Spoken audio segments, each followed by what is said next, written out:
Students in search of a home. They arrive in new cities, carrying suitcases and expectations. What they find are towers, branded as communities, sold as safety, wrapped in the language of care.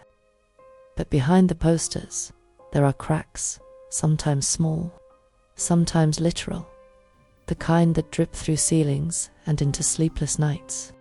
In my flat, the ceiling leaked for weeks.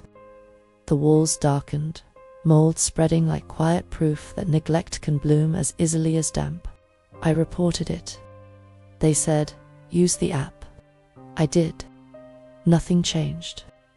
The sound of water became constant, a reminder that silence is the easiest way to manage a complaint.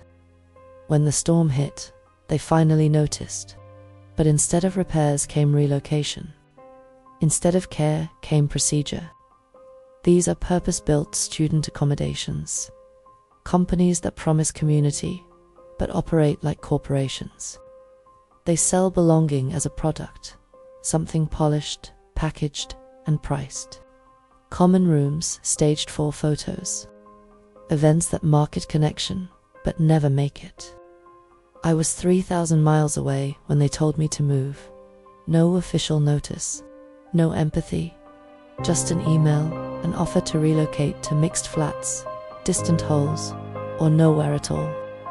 I said no, because it wasn't just about space.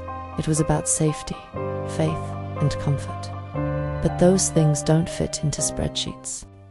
We asked for a refund for the damages, the stress, the months of waiting. They replied, "A gesture of goodwill has been made." The contract was terminated, as if displacement was kindness. 8 months later, there was still no compensation.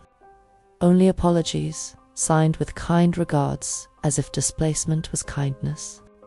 From the outside, these buildings gleam glass, metal, light, symbols of modern student life.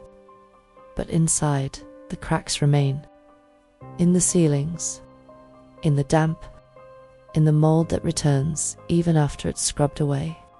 In the system itself, students in search of a home find themselves paying for the idea of community, while the reality remains a business transaction. And so, the question lingers. Are we designing spaces for living, or just new forms of profit disguised as community?